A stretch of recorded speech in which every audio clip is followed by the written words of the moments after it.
안녕하세요. 최근 기가 막힌 경험을 한 남자입니다. 평소 저희 아버지께서 이곳에 올라오는 사연들을 종종 들으시면서 울고 웃고 하시더라고요. 뭐가 그렇게 재밌길래 매일같이 듣는 건가 궁금해서 저도 몇 번 들어봤었는데 웃긴 사연들부터 시작해서 감동적인 사연들, 화나는 사연들까지 다양한 이야기들이 있더라고요. 저처럼 젊은 사람을 비롯해서 저희 아버지 세대까지 사연을 보내시는 나이대도 다양하고요. 저도 여기에 올라오는 사연처럼 어디에 내놓기 부끄러운 이야기가 하나 있어요. 입 밖으로 내놓기 정말 쪽팔린 일이라 이렇게 익명 뒤에 숨어서 글을 끄적이고 있네요. 저는 어렸을 때부터 조용할 날이 없을 만큼 롤러코스터 같은 삶을 살았어요. 제가 기억도 없을 아주 어릴 때부터 부모 없이 보육원에서 자랐었어요. 하지만 15년 전 제가 중학교일 때 학생이 아닌 선생님한테 괴롭힘을 당하면서 점점 자신감도 잃어가고 학교가 가기 싫어졌었어요. 저를 3년 동안 지독히도 괴롭혔던 선생님은 바로 학생주임 선생님이셨어요. 제가 등교를 함과 동시에 학생주임 선생님의 괴롭힘이 시작됐어요. 이승철, 이리 와봐라. 용모가 왜 이리 불량하냐 너는? 저 넥타이도 잘 매고 명찰도 잘 차고 다니는데요. 머리도 잘났고요. 야, 너는 옷이 아니라 얼굴이 불량이야. 꺼무죽죽 해가지고 씻고 다니긴 하냐? 보육원에 물 안 나와? 나 이래서 부모 없는 게 티가 나는 거야. 좀 씻고 다녀라 자식아. 보육원에 물 나오는데요. 어제 저녁에도 씻었고 오늘 아침에도 씻었어요. 이게 선생님이 말하면 알겠습니다 하면 될 것이지. 뭐 그리 말이 많아. 너 보고 있으면 속이 답답하다. 아유, 야, 그냥 교실로 들어가라. 학생 주임 선생님은 이런 식으로 밑도 끝도 없이 보육원에서 지낸다고 무시를 하셨어요. 그리고 학교에서 물건을 잃어버리는 일이 생기면 저부터 의심하기 바쁘셨어요. 저희 반에 한 명이 학급비를 잃어버렸다고 울고 불고 난리도 아니었어요.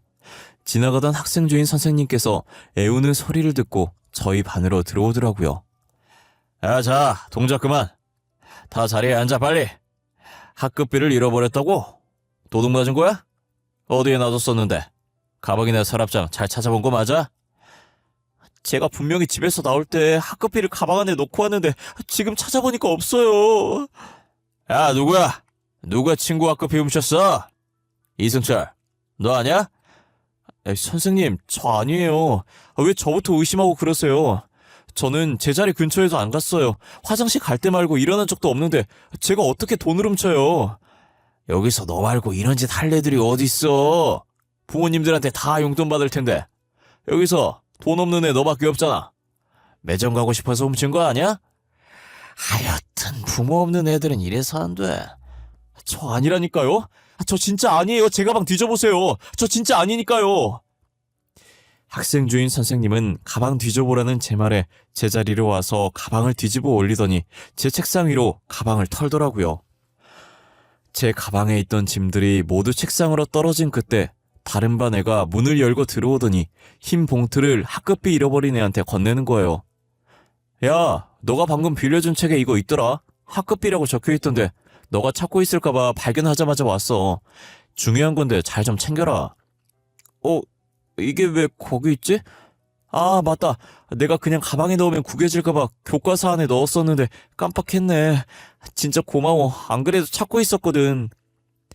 다른 반 친구와 학급비 잃어버린 친구의 대화에 다른 아이들이 일제히 저를 불쌍하다는 듯이 쳐다봤고 학생 주임 선생님은 제게 미안하다는 말도 없이 찾아서 다행이라면서 반을 나가더라고요.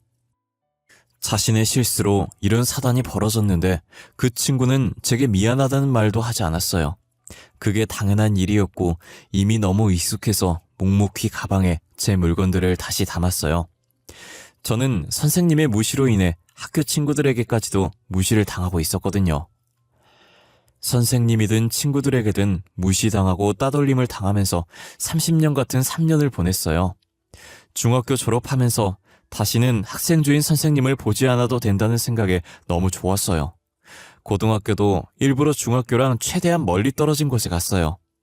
저를 아는 사람이 아무도 없는 고등학교에서 새 출발을 했어요.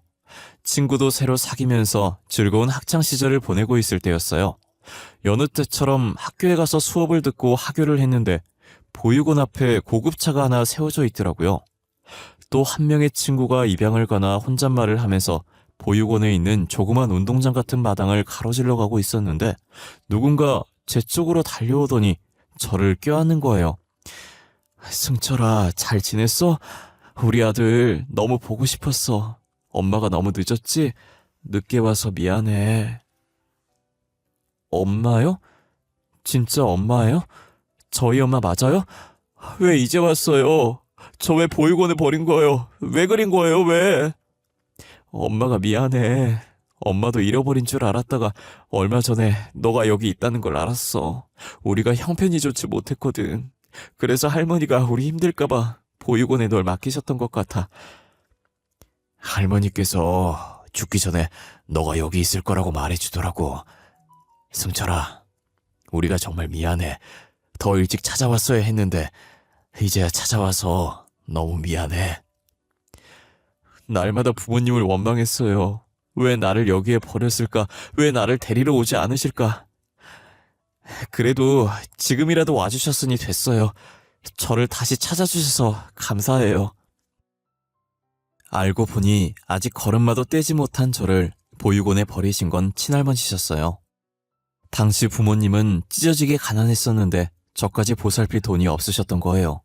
그래서 친할머니께서 잃어버렸다고 거짓말치고 저를 보육원 앞에 놓고 가신 거죠. 지금은 사업으로 성공을 해서 집안 형편이 좋아졌고 할머니께서 유언으로 제가 있는 곳을 알려줘서 장례식 마치자마자 바로 달려왔다고 하시더라고요. 저는 할머니께서 저를 버렸다는 걸 둘째치고 다시 부모님께서 저를 찾아왔다는 기쁨에 눈물이 났어요.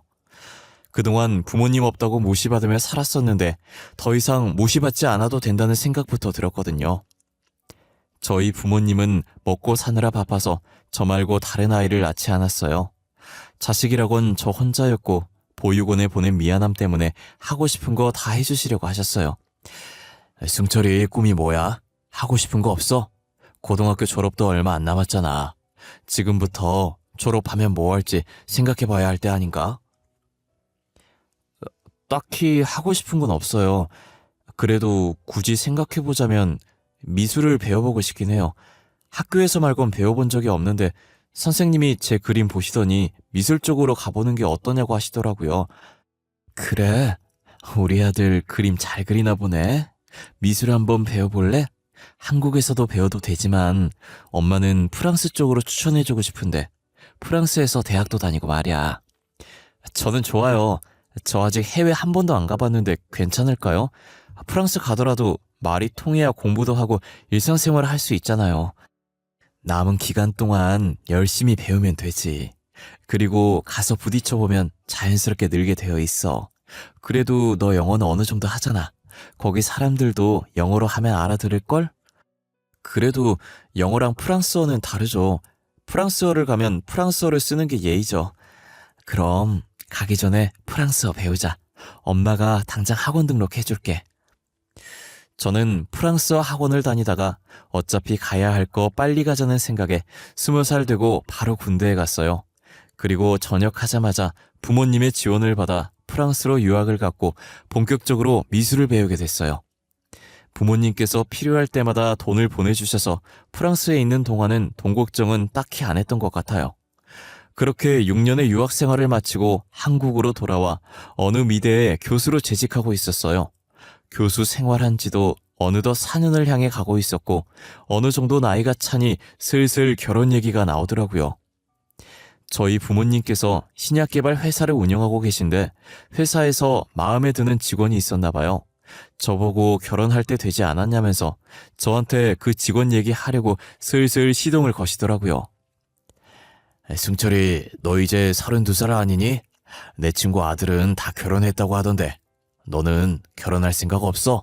왜 데려오는 여자 한 명이 없는 거야? 이래서 죽기 전에 손잡을 수 있겠어? 저 아직 결혼 생각 없어요. 그리고 아버지, 요즘은 32살도 젊은 나이에요. 한창 때라고요. 제 친구들 중에서도 아직 결혼 안 한 애들 많은데요. 저희 세대랑 아버지 세대랑 달라요.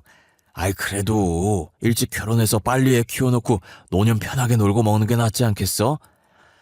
지금 니네 아버지 너한테 소개해줄 여자 있어서 저러시는 거야. 너 지금 결혼할 사람 없으면 소개 한번 받아봐.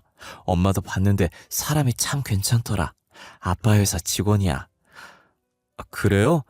얼마나 괜찮은 사람이길래 회사 직원을 저한테 소개시켜주려고 하시는 거예요? 의대 졸업해서 우리 회사 팀장으로 일하고 있는데 일도 열심히 잘하고 능력도 좋아서 초고속 승진한 직원이거든. 우리가 1년 전부터 눈여겨보고 있는 직원인데 한번 만나봐 봐라, 응? 저는 당시 결혼할 생각이 없었는데 부모님 회사에 팀장으로 일하고 있는 직원분을 소개받게 됐어요. 저도 직접 만나보니 저희 부모님이 왜 이렇게까지 며느리로 들이려고 하는지 알겠더라고요. 아무래도 자신이 일하는 회사 대표의 아들을 소개받으니 어색한지 손을 가만히 있지 못했었는데 제가 회사 다닐만 하냐고 하자 눈을 엄청 반짝이는 거예요. 자신의 일에 대해 자부심이 있고 누구보다도 만족하는 사람 같아 보였어요. 그런 열정적인 모습이 너무 의외였고 매력적이더라고요. 역시 부모님도 괜한 사람을 소개시켜주지 않았다고 몇 번 더 만나보기로 했어요. 그러다 연애를 시작하게 됐고 평생을 함께하자며 결혼을 약속하게 되었습니다. 처음 처가에 인사드리러 갔을 때 장인어른이 바빠서 장모님밖에 못 봤었거든요. 그 뒤로도 장인어른을 볼 기회가 없어서 못 보다가 상견례 날 처음 보게 되었어요. 제가 부모님을 모시고 상견례장에 들어섰는데 어렸을 때 저를 괴롭혔던 학생주임 선생님이 아내 옆에 앉아있는 거예요. 저는 놀라서 순간 흠칫했고 장인어른도 저를 알아보고 놀라더라고요. 학생주임 선생님? 선생님이 여기에 왜 계신 거예요? 언제적 학생주임이냐? 나 이제 교감이야. 교감된 지 벌써 5년이 지났다 임마. 근데 너야말로 여긴 어쩐 일이냐? 설마. 에이, 아니지. 너가 우리 딸 신랑 될 사람이야? 그렇긴 한데 설마 선생님이 지 아버지이세요? 그래, 내가 지 아비 되는 사람이다. 아니, 어째 이런 일이 다 있지? 너 부모님 안 계신 거 아니었어? 중학생 땐 보육원에서 지냈었잖아. 선생님이야말로 언제적 얘기를 하시는 거예요. 저 부모님 다시 찾은 지가 언젠데요. 아, 그러냐? 야, 잘 됐네. 진짜 잘 됐다. 축하해, 어? 여기서 이렇게 만나니까 느낌 이상하다, 야, 어? 이제 사위랑 장인들 사이인데 우리 지난 날은 다 잊고 잘 살아보자. 철없는 우리 딸 잘 부탁한다잉. 비록 저한테 막했던 선생님이었지만 자기 딸은 많이 아끼는 듯 했어요. 솔직히 저를 괴롭혔던 선생님이 제 장인어른이 된다는 게 마음에 안 들긴 했지만 좋은 날 망칠 수 없으니 그냥 넘겼어요. 제가 여자친구랑 결혼하는 거지 장인어른이랑 결혼할 게 아니잖아요. 옛날 일 계속 잡고 있는 것도 속 좁은 사람처럼 보일 것 같아서 아무렇지 않게 대했던 것 같아요. 다행히 상견례는 화기애애한 분위기로 끝이 났고 결혼 준비도 속전속결로 진행됐어요. 제가 분가를 해서 살기도 했고 장인어른 학교가 지방에 있어서 주말에만 서울로 올라오셔서 마주칠 일이 잘 없다는 게 그나마 다행이었어요. 저는 이대로 가족 행사 때 말곤 장인어른을 볼 일이 없을 줄 알았어요. 하지만 결혼을 하고 몇 달 뒤 장인어른이 교수실에 찾아와서 제게 여자를 소개시켜주는 거예요. 그것도 아내에게 절대 말하지 말라고 하면서 말이에요. 아, 이서방, 바쁜가? 내가 자네한테 소개시켜줄 사람이 있는데 말이야. 다름이 아니라 애가 우리 친척 조카인데 미술이 배우고 싶다더라고.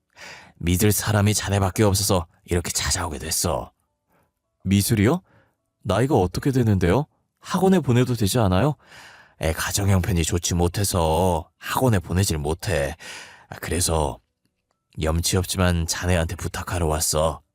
너가 능력도 있고 하니까 미술 좀 가르쳐줬으면 하는데 이제 곧 대학생이고 이서방 학교 다닐 예정이더라고. 아, 저희 학교 학생 되는 거예요? 원래 교수가 학생을 따로 불러서 가르쳐주는 건 안 되는데 괜한 오해 살 수도 있고요. 입학하고 제가 담당 교수가 되면 그땐 도움을 드릴 수도 있긴 해요. 그런 방법밖에 없는 거야? 가족이라도 안 되는 거야? 예, 죄송해요. 저도 위험을 감수하면서까지 가르쳐주는 건 아닌 것 같아요. 일단 입학하고 제가 담당 교수로 배정되면 그때 조언도 해주고 많이 챙겨주도록 할게요. 아이, 그래? 고마워. 어? 그리고 내가 조카 데리고 자네한테 왔다는 건 우리 딸한테 비밀이다. 바쁜 사람 붙잡아둬서 미안하고 추석 때 얼굴 보자. 나는 간다. 처음엔 저도 어찌할 방법이 없어서 장인어른과 장인어른의 조카를 돌려보냈어요. 아무리 가족이라고 해도 엄연히 저와는 모르는 사이인데 괜히 부탁 들어줬다가 제 교사 생활을 망칠 수 없잖아요. 그래도 다행이라고 해야 할지 입학하고 나서 보니 제가 조카의 담당 교수가 되었더라고요. 그래서 제가 가르쳐줄 수 있는 선에서 아낌없이 가르쳐줬어요. 어쩌다 보니 교수와 학생이 아닌 친척 사이로 사석에서 밥도 먹고 커피도 마시게 됐어요. 아무래도 공통 관심사가 미술이다 보니 저희의 대화는 보통 미술 얘기가 주였고 제가 직업병인 건지 계속 조카의 그림에 피드백을 해주고 있더라고요. 저는 다른 화가들의 전시회를 다니다 보면 대충 감이 온다고 전시회 가는 것을 추천해줬어요. 그 말을 하고 며칠 뒤 조카가 교수실에 들어와서 티켓 2장을 제게 내밀더라고요. 무슨 티켓인가 싶어서 받아들고 확인해보니 전시회 티켓인 거예요. 전시회 티켓? 이걸 왜 나한테 줘? 아, 내가 전시회 다니면 좋다고 해서 예매한 거야? 잘했어. 친구들이랑 전시회 보다 보면 앞으로 어떻게 해야 할지 감이 올 거야. 아니요, 저 교수님이랑 보려고요. 교수님도 모든 화가의 그림을 다 보진 않았을 거 아니에요. 저분 그림 보신 적 있으세요? 없으시죠? 그러니까 저랑 같이 보러 가요. 아, 이분 그림 본 적 없긴 하지. 아, 그래 뭐. 나도 요즘 새로운 그림법 연구하려는데 잘 됐네. 요즘 트렌드는 어떤지도 좀 확인할 겸 같이 가자. 전시회 몇 년 만에 보는 건지 모르겠네. 저는 조카가 준 티켓을 받아들고 같이 전시회장으로 향했어요. 5년 만에 전시회에 가봤는데 확실히 트렌드가 많이 바뀌어 있더라고요. 저는 정말 전시회 가서 딴 생각 안 하고 어떤 기법으로 그림을 그려볼까 하는 생각만 했던 것 같아요. 그날도 조카랑 그림 얘기만 엄청나게 한 것 같아요. 그렇게 전시회를 다 보고 집으로 돌아오니 아내가 씩씩거리면서 제 쪽으로 오더라고요. 그러더니 손에 들고 있는 사진을 제 얼굴에 던지는 거예요. 이 기집애 누구야? 당신 옆에 붙어있는 불려시 같은 애 누구냐고! 아니, 당신이 이 사진을 왜 들고 있어? 표정은 또 왜 그래? 그런 거 아니야. 당신이 생각하는 그런 거 아니야, 진짜. 당신, 나 못 믿어? 떡하니 이렇게 여자랑 다정하게 사진이 찍혔는데 내가 당신을 어떻게 믿어? 괜히 찔려서 이러는 거 보니까 진짜 이 기집애랑 뭐가 있긴 한가 보네. 결혼한 지 얼마나 됐다고 벌써 바람질이야? 당신 이런 사람이었어? 그래? 아이, 진짜 아니야. 당신이 오해하고 있는 거야. 절대 바람 같은 거 안 폈어. 나 진짜 맹세할 수 있어. 도대체 어디서 이런 사진을 받은 거야?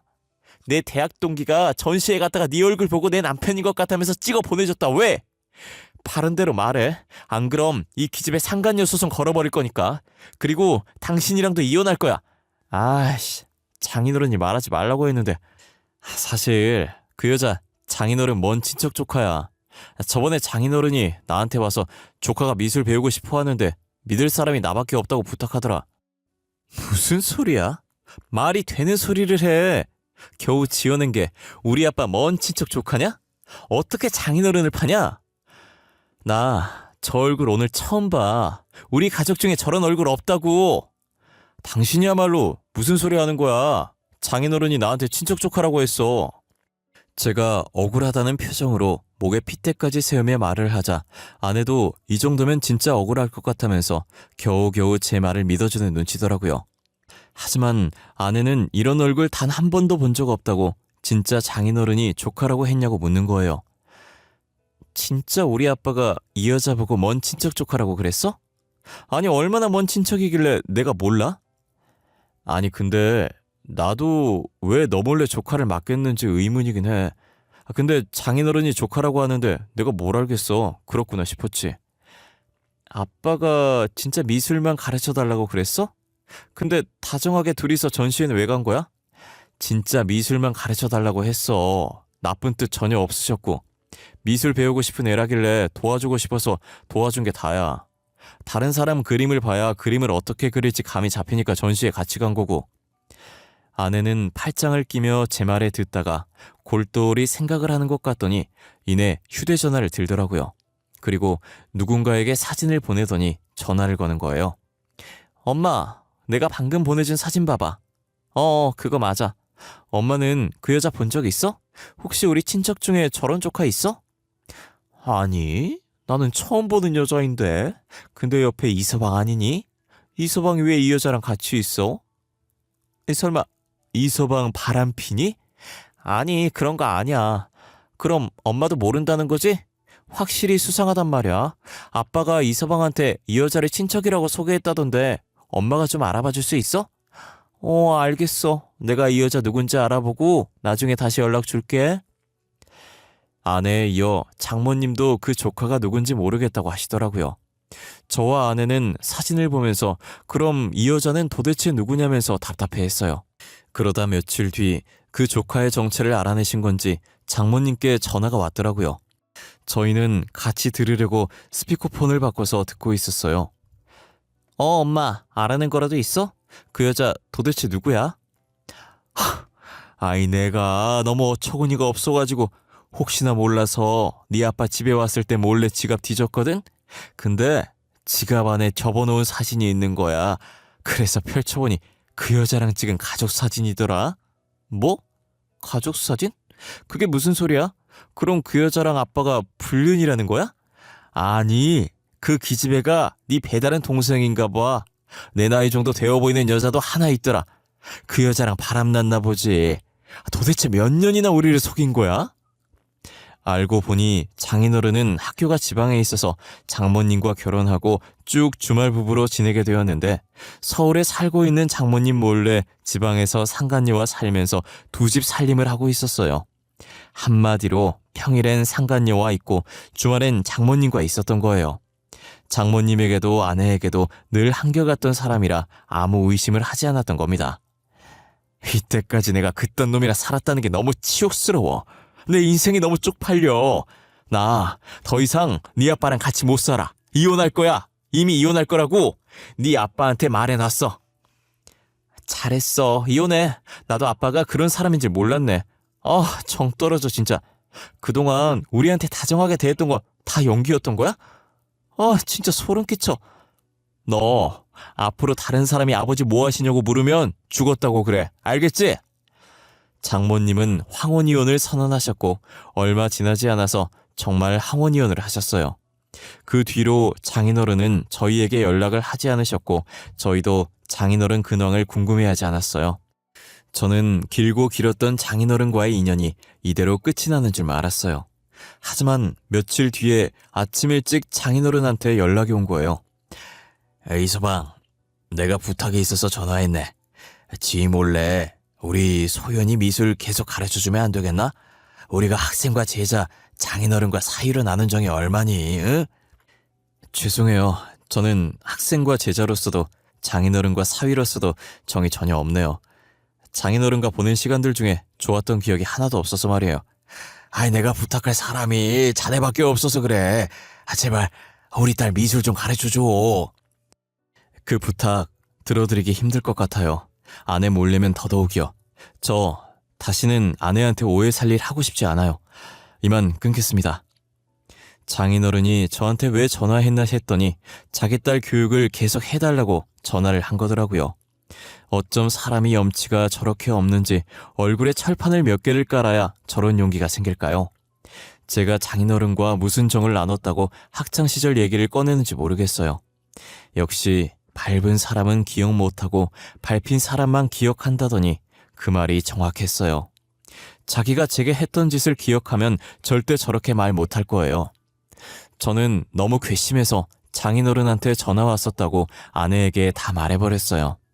아내는 제 말을 듣고 곧바로 전화를 걸었고 그 자리에서 장모님께 다 말했어요. 장모님은 당장 지방에 내려가서 장인어른 머리털 뽑아버릴 거라고 화내시더라고요. 진짜 빈말이 아니셨는지 지금 장인어른께 가고 있다고 연락이 온 거예요. 혹시나 장모님이 심하게 해서 되려 안 좋은 일에 휘말리실까봐 저희도 어머니를 따라 나섰어요. 3시간 거리를 달려서 장인어른이 근무하시는 학교에 도착했고 장모님은 벌써 안으로 들어가고 계시길래 아내와 저도 불이 나게 뛰어들어갔어요. 화난 장모님은 망설임도 없이 교무실로 들어섰고 장인어른 나오라고 고래고래 소리를 질렀어요. 장모님 목소리에 장인어른이 헐레벌떡 뛰어오더라고요. 장인어른이 장모님 앞에 오자마자 장모님은 있는 힘껏 장인어른의 뺨을 때렸어요. 그래. 네가 아직 정신을 못 차렸지? 두 집 살림에서 우리 가정 파탄낸 것도 모자라서 우리 사위한테 밖에서 나온 자식을 부탁해? 네가 제정신이야? 여보, 밖에서 얘기해. 어? 학교에서 지금 이게 무슨 짓이야? 사람들 다 쳐다보잖아. 다 쳐다보라지.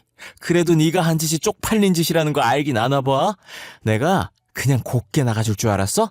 천만에. 넌 좀 당해봐야 돼. 장모님은 그러고 교무실을 나가더니 어디론가 가시는 거예요.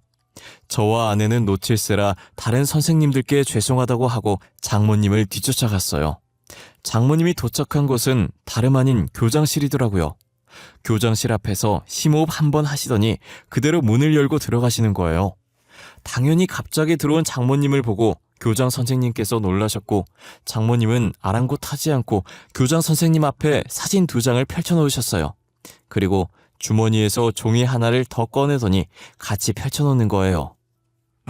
무례하게 말도 없이 들어와서 사진 2장이랑 가족관계 증명서 내미는 건 무슨 경우입니까?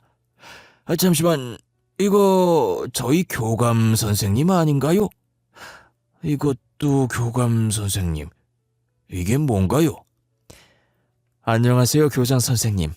제가 이 학교 교감 선생님 안사람 되는 사람입니다. 인사가 너무 늦었네요. 그리고 무례했다면 죄송합니다. 제가 급히 드릴 말씀이 있어서요. 교감 선생님 안사람이라뇨? 제가 알고 있는 사람과 전혀 다른 사람인데요? 그렇겠죠. 그동안 교장 선생님께서 소개했던 여자는 그 사람 내연녀였어요. 제가 본 척고요. 무슨 상황인지 대충 아시겠죠? 거기 가족 사진이랑 가족관계 증명서 보시면 아시겠네요. 무슨 상황인지 아주 잘 알겠네요. 그러니까 교감 선생님이 2집 살림을 했다 이 말이죠? 바로 그겁니다.